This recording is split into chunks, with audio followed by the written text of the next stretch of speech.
વડોદરા જિલ્લાના ડભોઈ તાલુકાના વઢવાણા ગામે 100 વર્ષ જૂના ઐતિહાસિક તળાવ સહિતની કેનલો હાલ જર્જરિત હાલતમાં હોય તાત્કાલિક તેનું સમારકામ કરવામાં આવે તેવી માંગ ઉઠવા પામી છે। વડોદરા જિલ્લાના ડભોઈ તાલુકાના વઢવાણા ગામે 100 વર્ષ પુરાણા તળાવ સરોવર સર સયાજીરાવ ગાયકવાડના શાસનમાં ડભોઈ તાલુકાના 22થી વધુ ગામડાઓને ખેતી કામ અને પશુ પંખીઓને મદદરૂપ થાય તેવા વિશાળ તળાવ બનાવીને વરસાદી પાણી તેમજ કેનાલોનું પાણી મેળવી સંગ્રહ કરવામાં આવે છે। તે ખેડૂત અને પશુ પંખીઓના આશીર્વાદરૂપ પણ થઈ પડતું હતું અને આ વિસ્તારના ખેડૂતો સિઝન પ્રમાણે પોતાના ખેતરોમાં પાક લેતા હતા। જો કે આ તળાવ સરોવરનું હાલ વડોદરા સિંચાઈ વિભાગ દ્વારા આ વિસ્તારમાં અન્ય ખેતરોમાં તેમજ અન્ય ગામોમાં જે કેનાલ બનાવીને પાણી પૂરું પાડવામાં આવતું હતું, પરંતુ કેનાલ વર્ષોથી અહીંયાના કેટલીક સંખ્યાબંધ કેનાલો ત્યાં તૂટેલી નજરે પડે છે, જે જોઈને અહીંયાના વહીવટીતંત્રની કામગીરી કઈ રીતે ચાલે છે। આ કેનાલ જર્જરિત થયેલ છે, જેની ખેડૂતો વર્ષો અગાઉ રજૂઆત કરી હતી। જોકે સરકાર દ્વારા કરોડો રૂપિયા આ કેનાલને રિપેરિંગ માટે મંજૂર કર્યા હતા, છતાં આજ દિન સુધી એક પણ કેનાલનું રિપેરિંગ કરવામાં આવ્યું નથી। શા માટે આ વિસ્તારના ખેડૂતોને પાણી મળી શકતું નથી? ગત વર્ષે રવિ પાક સિઝન માટે આ વિસ્તારના ખેડૂતો અને સિંચાઈ વિભાગના અધિકારીઓની મિટિંગ યોજાઈ હતી અને આ કેનાલોને નવી બનાવવા કે રિપેરિંગ કરવાનું હોય તેવા વિશ્વાસ આપીને હૈયાધારણ આપી હતી, પરંતુ આજ દિન સુધી નથી કેનાલો કે નથી જૂની કેનાલોને રિપેરિંગ કરવામાં આવી। જ્યારે કેટલીક કેનાલો જર્જરિત હોય ત્યાંથી પાણી વેસ્ટ ખેડૂતોના ખેતરમાં ભરાઈ જાય છે, જેથી ઊભા પાકને મોટું નુકસાન થઈ રહ્યું છે।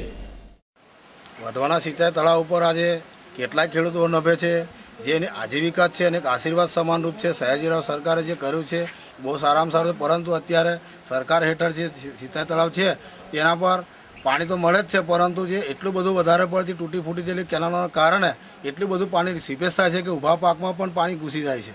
ઊભા પાકમાં પાણી ઘૂસી જાય છે અને નકામું એ વ્યર્થ પાણી પણ વેડફાય છે અને ખેડૂતોને પણ તકલીફને નુકસાન વેઠવું જ પડે છે। કેટલા ગાબડા પડી ગયા છે? અસંખ્ય ગાબડાઓ છે, દરેક કેનાલ 5 આઉટલેટમાં અસંખ્ય ગાબડાઓ છે। રિપેરિંગ કરવા માટે સરકારે ગ્રાન્ટો આપી છે, પણ અહીંયા લગભગ ખબર ન કેમ કે સારી રીતે વપરાતું નથી કે એનો વહીવટ સારી રીતે થતો નથી। એની જાણ કરી ખરી? જાણ વારે ઘડીએ ખેડૂતો સિંચાઈ વિભાગમાં કરવામાં આવી છે, ઉપલા અધિકારી સુધીના અમારા ખેતી મંડળના પ્રમુખ દ્વારા કરવામાં આવી છે, લેખિત મૌખિક વારંવાર રજૂઆતો કરવામાં આવી છે। લોકો આશ્વાસન આપે છે, પરંતુ છતાં અહીંયા રિઝલ્ટ જમીન પર જે રિઝલ્ટ જોવું છે રિઝલ્ટ અહીંયા દેખાતું જ નથી।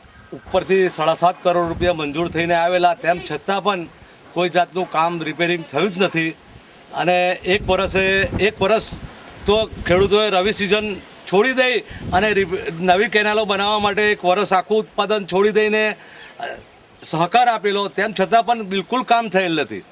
સહેજ બી કામ વઢવાણા તળાવનું થયેલ નથી। કેટલા રૂપિયા ફાળવાયેલા? 7.5 કરોડ રૂપિયા ફાળવાયેલા અને કયા ગાબડા પડી ગયા?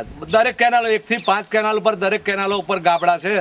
1 નંબર પર બી મોટા ગાબડા છે, 2 નંબર પર બી મોટા ગાબડા છે, 4 નંબર પર બી મોટા ગાબડા છે, 3 નંબર પર બી ગાબડા છે। કેનાલોનું કોઈ ઠેકાણું નથી, જેથી કરીને પાછળવાળા ખેડૂતોને પાણી મળતું નથી અને આગળવાળા ખેડૂતોને પાણીથી વધારે પાણી પી જાય છે, જેથી પાક બગડે છે। અધિકારીઓને રજૂઆત કરી તો શું કહે છે? અધિકારીઓને રજૂઆત કરી તો કે એ પૈસા પરત જતા રહ્યા, હવે નવેસરથી કામ મૂકવા પડશે, નવેસરથી કામ લાવવું પડશે, એટલે હવડે કામ થાય જ નહીં, અધિકારીઓ એમ કહે છે। આ અંગે જવાબદાર વડોદરા સિંચાઈ વિભાગના અધિકારીને પૂછાતા તેઓએ કબૂલ્યું હતું કે કામ અર્થે સરકારી નાણાંની સહાય મળી હતી, પરંતુ થોડું કામ કરી બાકીની રકમ પરત મોકલી આપી છે। વઢવાણાનું આખું નવેસરથી નેટવર્ક પ્લાનિંગ માટે આપણે આગળ કચેરીની અંદર લખેલું છે અને એની વહીવટી મંજૂરી માગેલી છે કે જો વહીવટી મંજૂરી આવી જાય એટલે કન્સલ્ટન્સીને આપી અને એનું આખું નવેસરથી નેટવર્ક પ્લાનિંગ કરાવવાનું આયોજન છે। કે જે 7.5 કરોડ રૂપિયા પહેલાં આવ્યા હતા, એનું કંઈ રિપેરિંગ કામ થયું જ ખરું?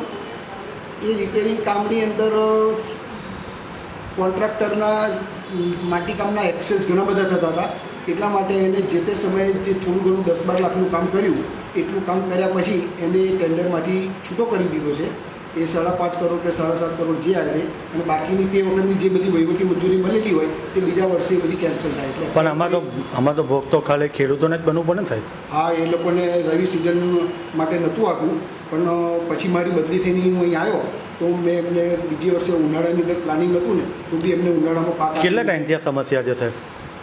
લગભગ 2 વર્ષ ઉપરથી છે, હું 2 વર્ષથી આવ્યો। ખેડૂતોને જે પાક માટે જે પાણી મળવું જોઈએ બરાબર છે, એ પાણી જ ના મળતું હોય તો ખેડૂતનો જ ભોગ આ બનવાનો એ હોય. બધું લઠ્ઠા કુટી ગમે તે રીતના પહોંચાડવાનો પ્રયત્ન કરીએ છીએ અમે અમારી રીતના, પણ આ એક વખત જો નેટવર્ક થઈને આખી લાઇનિંગ થઈ જાય ને તો પછી સિસ્ટમ એકદમ ફર્સ્ટ ક્લાસ હોય છે. તમે કેટલા ટાઈમથી આ મોકલ્યું છે? મેં ફેબ્રુઆરી મહિનાનું મોકલેલું છે, ગવર્મેન્ટમાં પડેલું છે. તો એને અત્યાર લગી નથી આવ્યું, શું કારણ સર? એ તો હવે આપણને ખ્યાલ ના આવે. વહીવટીતંત્ર કેટલો બેજવાબદાર છે તે જાણી શકાય છે. ક્યારે ખેડૂતોને પ્રશ્ન હલ થશે અને આવી જર્જરિત કેનાલો ક્યારે રિપેરિંગ થશે તે તો સમય જ બતાવશે. હસન ખત્રીનો રિપોર્ટ, S9 ન્યૂઝ, ડભોઈ.